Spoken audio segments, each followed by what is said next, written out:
अहद रज़ा मीर इन्होंने अभी तक अपनी ज़िंदगी में सिर्फ 8 ही पाकिस्तानी ड्रामास करे हैं, लेकिन ये जितने भी इन्होंने करे हैं वो सुपर डुपर हिट हैं। मतलब कि चाहे वो ड्रामा कैसा भी चला हो, लेकिन अहद की एक्टिंग की तारीफ़ हमेशा से हुई है। तो ये जो वीडियो है इसमें मैं आपको ये नहीं बताने वाला कि अहद कितने ज़्यादा कामयाब है, मैं इसमें समझाने वाला हूँ कि अहद एज एन एक्टर कितने ज़्यादा इंक्रेडिबल हैं। उन्होंने अपनी ज़िंदगी में जितना भी काम किया है, चाहे वो कम किया है, वो क्वालिटी में किया है। मतलब उनका फोकस क्वांटिटी पे नहीं, क्वालिटी पे रहा है शुरुआत से। तो जो अहद रज़ा मीर है, इनको किंग ऑफ वर्सटैलिटी भी माना जाता है और इस टाइम पे अहद रज़ा मीर ने एक अपना स्ट्रॉन्ग फैन बेस बना रखा है। अब आप बोलोगे ज़्यादातर कि मीम से मोहब्बत से ज़्यादा पॉपुलर हुए हैं, तो ऐसा बिल्कुल भी नहीं है। अहद रज़ा मीर ने जब से शुरुआत करी है अपने करियर की, तब से उनके लॉयल फ़ैन बनते ही आ रहे हैं और मीम से मोहब्बत के बाद इनके फ़ैन और बढ़ भी चुके हैं। तो अहद रज़ा मीर ने ऐसा खास क्या कर रखा है या उनका काम क्या ऐसा खास क्या है जिनकी वजह से उनको इतना स्ट्रॉन्ग फैन बेस बन चुका है और इनको किंग ऑफ वर्सटैलिटी माना जाता है। तो आज मैं आपको इस वीडियो में यही समझाने वाला हूँ। ये वीडियो बनाने से पहले मैंने अहद रज़ा मीर के सारे ड्रामास देख लिए, जो कि ज़्यादा है भी नहीं, 8 ही ड्रामा है। तो और मैंने जो देखा है वो मैं आपको अच्छे से समझाने वाला हूँ। ये जो वीडियो है मैं आपको एज अ फैन समझाने वाला हूँ कि क्यों अहद रज़ा मीर इतने इनक्रेडिबल एक्टर हैं और क्यों इतने ज़्यादा वो अलग हैं, पूरी इंडस्ट्री में बहुत ज़्यादा अलग महसूस होते हैं। तो हम सब जानते हैं कि अहद रज़ा मीर ने अपना डेब्यू किया था समी से 2017 में, जहाँ उनका छोटा सा रोल किया था, लेकिन लोगों ने नोटिस किया और ठीक ठाक लगा लोगों को। लेकिन फिर उसी साल एक ड्रामा आया यकीन का सफ़र।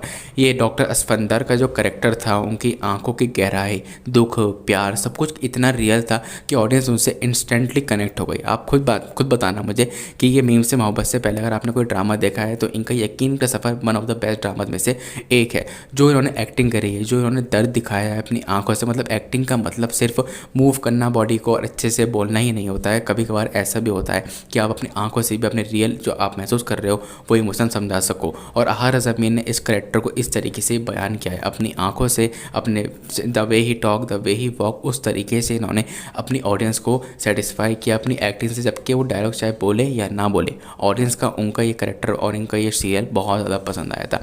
हर रोल में एक नया रंग वो डाल देते हैं, जैसे कि आंगन में जमील का शायराना अंदाज और अहद वफा में साथ का डिसिप्लिन फौजी, हम तुम में आदम सुल्तान की मस्ती वाला करेक्टर। हर जगह एक अलग पर्सनैलिटी। अगर आप आज ड्रामा देखा है उन्हें मीम से मोहब्बत, जस्ट इमेजिन करो आप, ठीक है। तो इसमें आप इनको जानोगे सर तला के नाम से, लेकिन अगर जब आप इनको अलग ड्रामा इनका देखोगे तो आपको लगेगा ही नहीं, मतलब अब जो ड्रामा करेंगे तो आपको ऐसा लगेगा ही नहीं कि मैं सर तला को ही देख रहा हूँ, क्योंकि ये हर ड्रामे में हर तरीके से अपनी एक्टिंग को निखार देते हैं और अलग कर देते हैं। हर ड्रामे में अलग ही महसूस होते हैं। आपको कभी भी ऐसा नहीं लगता कि मैं सिर्फ अहद रज़ा मीर को देख रहा हूँ। आपको महसूस होता है कि जो मैं सीरियल देख रहा हूँ वो अलग है, उससे सिर्फ अहद रज़ा मीर की वजह से नहीं, उनकी वर्सटैलिटी की वजह से। अब आप एज अ फैन हो, उनको आप देखोगे, लेकिन आपको ये महसूस करा देंगे कि वो क्यों इतने ज़्यादा अच्छे एक्टर हैं, क्योंकि हर रोल में वो अलग महसूस होते हैं, जो कि काफ़ी यूनिक बात है। अच्छा, आज का जो करियर है जैसा भी है बहुत स्ट्रॉन्ग है, लेकिन इनमें एक खास बात ये भी है कि इनको ना कनाडा का एक थिएटर का भी अच्छा खासा एक्सपीरियंस है। मतलब थिएटर का जो एक्सपीरियंस है वो काफ़ी यूनिक रहता है। ज़्यादातर बॉलीवुड के एक्टर्स भी थिएटर से ही निकलते हैं। तो अहद को इसको अच्छे तरीके से कर रखा है उन्होंने काम। जैसे कि एक शो होता है हैमलेट भी प्ले किया है उन्होंने, जिसमें थिएटर ने उनकी एक्टिंग में डेप्थ और परफेक्शन लाई है। और अहद रज़ा मीर कोई जो है ना, ऐसे नहीं कि कोई से भी स्क्रिप्ट पकड़ लेंगे। मतलब वो जो बहुत ज़्यादा सेलेक्टिव रहते हैं अपने स्क्रिप्ट को लेके, सिर्फ वही प्रोजेक्ट लेते हैं जो सही में उनको दिल से चाहता है कि वो ये कर सकते हैं, जो दिल को छू जाए।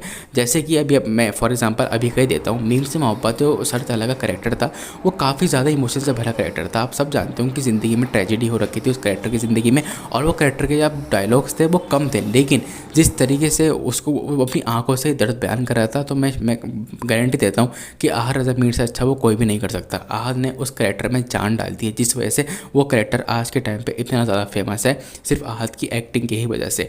बहुत अच्छा है और उन्होंने बहुत अच्छे तरीके से उस पर काम भी किया है। और सिर्फ पाकिस्तान में ही नहीं बल्कि अहद को बहुत ज़्यादा माना गया है। BBC ने उनको वर्ल्ड ऑन फायर और नेटफ्लिक्स की रेजिडेंट ईवल में भी अहद ने अपनी एक्टिंग का जादू दिखाया है। रेजिडेंट ईवल आप खुद जानते हो कैसी सीरीज़ है और कैसी मूवीज़ इन्होंने बना रखी है, और उसमें काम करना ही बड़ी बात है। और अहद रज़ा मीर को उनके लिए भी प्रेस किया गया है।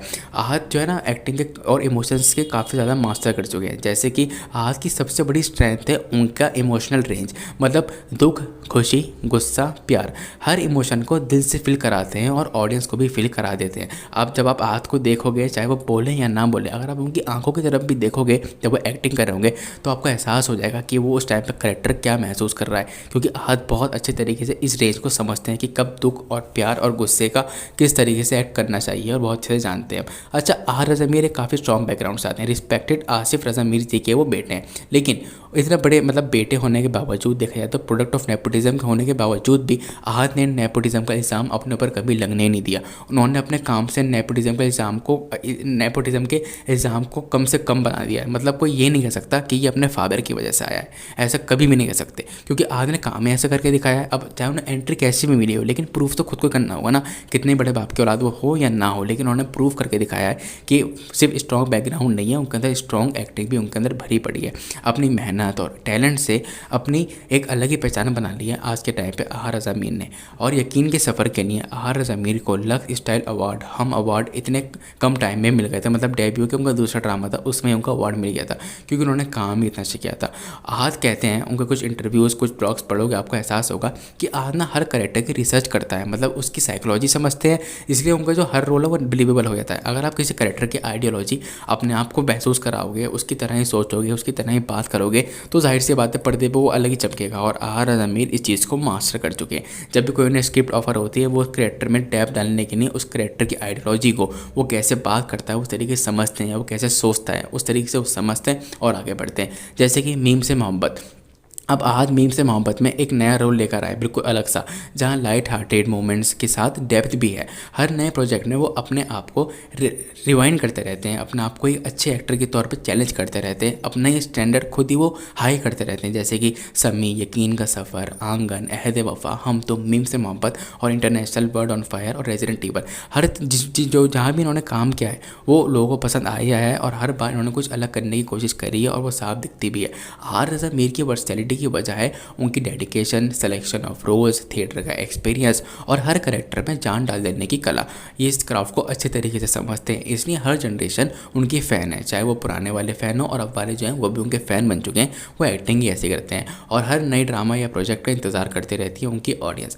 अच्छा, आर रज़ा मीर ने अभी तक जितने भी ड्रामास किए ना, उनकी खास बात ये भी रही है कि उनको हर ड्रामे में ना कुछ बोले गया, मतलब कहीं ना कहीं उनको प्रेस किए गए। जैसे कि उनका रोल था स्पंदर का, अगर मैं नाम सही से ले नहीं पा रहा शायद मैं, यकीन का सफ़र, अस्फंदर खान का, तो उनको बहुत ज़्यादा पसंद किया गया था। ऑडियंस ने भी और क्रिटिक्स ने भी ये बोला था कि आहत ने इस करेक्टर में इमोशनल डेप्थ डाला है और रियलिज्म का महसूस कराया है कि इस टाइम पे करेक्टर क्या सोच रहा है, और इसी वजह से वो फ़ैन फेवरेट है। और ये जो ड्रामा है उनके लिए करियर डिफाइनिंग ड्रामा भी साबित हुआ था। और अहद वफ़ा, एहसाद आहत ने उस ड्रामे में हर किसी को बीट कर दिया। हालांकि उनका स्क्रीन टाइम भी बहुत ज़्यादा था, लेकिन एज अ फौजी एक यंग मैन की जर्नी दिखाई गई है, जो केयर फ्री यूथ होता है और फिर कैसे धीरे धीरे करके वो एक फ़ौजी बनता है, रिस्पॉन्सिबल एडल्ट बन जाता है। और उस तरीके से भी ऑडियंस का दिल आहत ने जीत लिया था।